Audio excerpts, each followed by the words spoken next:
The Sanford family decides to take a vacation in New York and rents a house on Long Island near a forest. The house is stunning, but the alcohol cabinet is locked. While the family settles in, Amanda drives to town to get groceries, and she notices Danny loading his truck with a lot of supplies. Later, the family goes to the beach, where Rose notices a massive oil tanker ship sailing in the distance. They initially ignore it, but as the ship approaches the beach, they become aware of its presence. People panic and flee as the ship collides with the sand, but thankfully no one is injured, and the beach is closed for the day. Sorry for the small pause. It took a lot of hard work to find the movies, make the script, and edit them. Little request, please show your support. When the family returns home, they discover that the Wi-Fi is down, and there is no service on their phones or television. Amanda and her husband Clay are also surprised to see some deer in their backyard, which they interpret as a good sign. Amanda hears a noise outside, and then someone knocks on their door. Clay prepares to fight a possible intruder, but two people surprise them by knowing their names. It turns out that the house is actually owned by businessman George and his daughter Ruth. Amanda emailed George to arrange the rent. He apologizes for showing up unexpectedly, but all phones are out.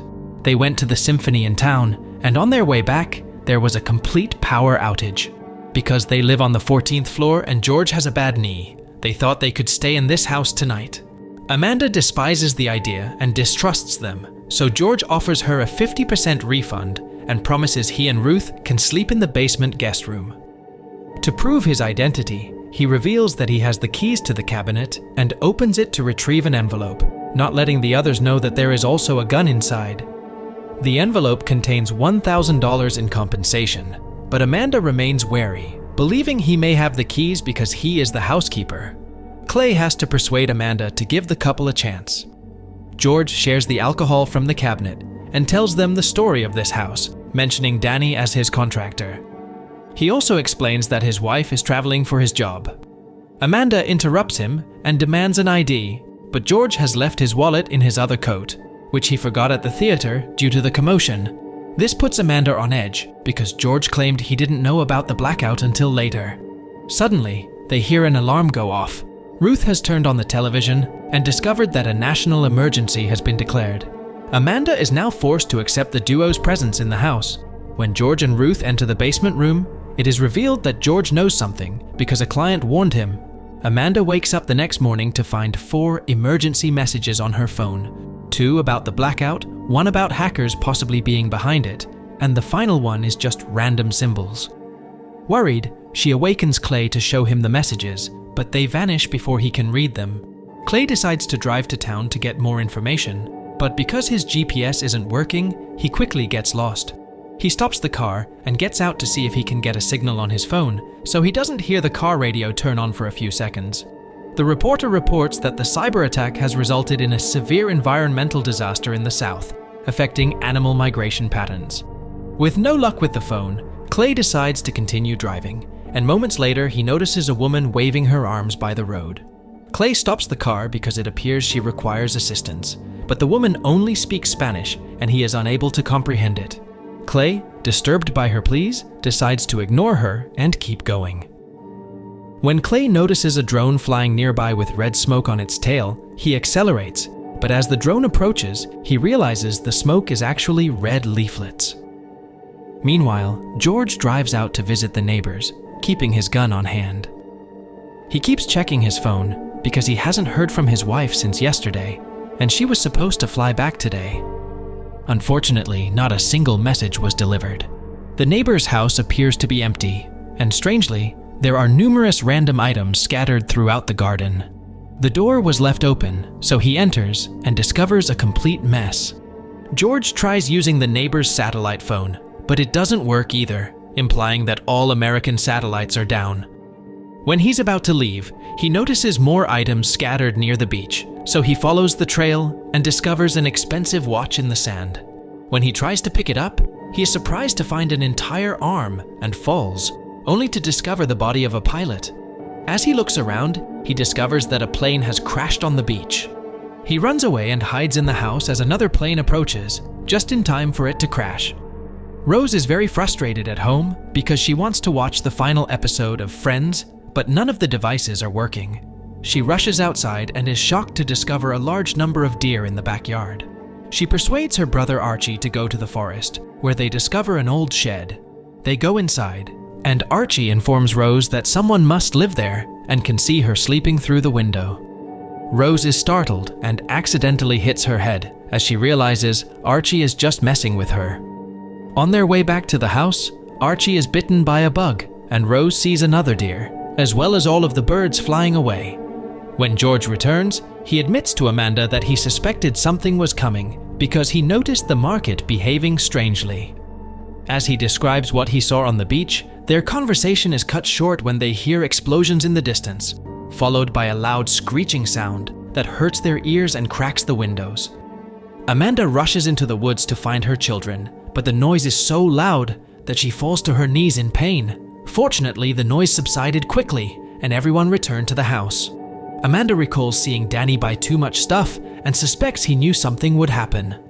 At that point, Clay returns and shows them a leaflet written in Persian. Archie recognizes it from war video games and explains that it says, "Death to America." Amanda and Clay, terrified, decide to visit a relative's home in New Jersey, despite George's warnings. As they drive away, they keep hearing sirens, and eventually, the road is blocked by a group of white cars. Amanda goes ahead to investigate and notices that there are no people present. In fact, all of these vehicles are the same self-driving model and are brand new. When more automatic cars appear behind them, Amanda rushes back to her family and maneuvers her vehicle just in time before the speeding cars collide with the ones blocking the road. The family flees as more cars approach, and the mess can be seen in the distance, stretching all the way into the city. The Sanfords have no choice but to return to the house, and George lets them stay. As it begins to rain, Archie stays in his room to be naughty while looking at photos he took of Ruth, but he becomes ill and decides to sleep. Ruth invites Clay to smoke with her, and Clay admits he feels bad about leaving the poor woman on the road. Suddenly, they hear a splashing noise and discover flamingos in the pool. Inside, Amanda and George have a drink, and George confesses. He came to this house after a powerful client, who works for the Pentagon, informed him that an evil cabal rules the world. That client asked George to move his money around unexpectedly and stated that he was leaving for a while, which made George realize that something was about to happen. Tired of all this depressing talk, George brings Amanda into the room with his music collection, and they dance for a while. They get too close and hug, prompting Amanda to point out that they are both drunk and have spouses. George agrees not to do anything, but he also fears that his wife has died. At that point, the screeching sound resumes, breaking all the lights and scaring the flamingos away. They now have to rely on candles for lighting, and each family decides to share a bed for comfort. The next morning, they discover Rose is missing, and she may have taken one of the bikes. Archie suddenly wakes up with a fever and begins vomiting blood. When he checks his mouth, he is surprised to see that all of his teeth are falling out.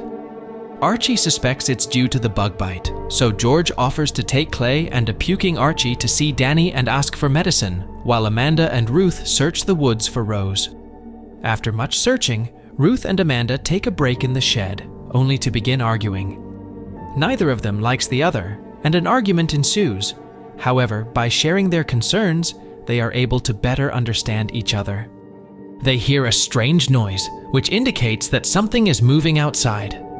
Amanda comes out and notices bike tracks, but as she is about to follow them, she hears another noise and discovers Ruth surrounded by a herd of deer. Amanda rushes to Ruth's side and begins yelling at the deer without hesitation, prompting Ruth to follow suit. The trick works and the deer flee, so Amanda and Ruth embrace for comfort. Meanwhile, the men arrive at Danny's house, but to their surprise, Danny makes them step back and emerges with a weapon in hand. He explains that the same noise occurred in Cuba a few years ago, causing radiation, which is most likely what made Archie sick.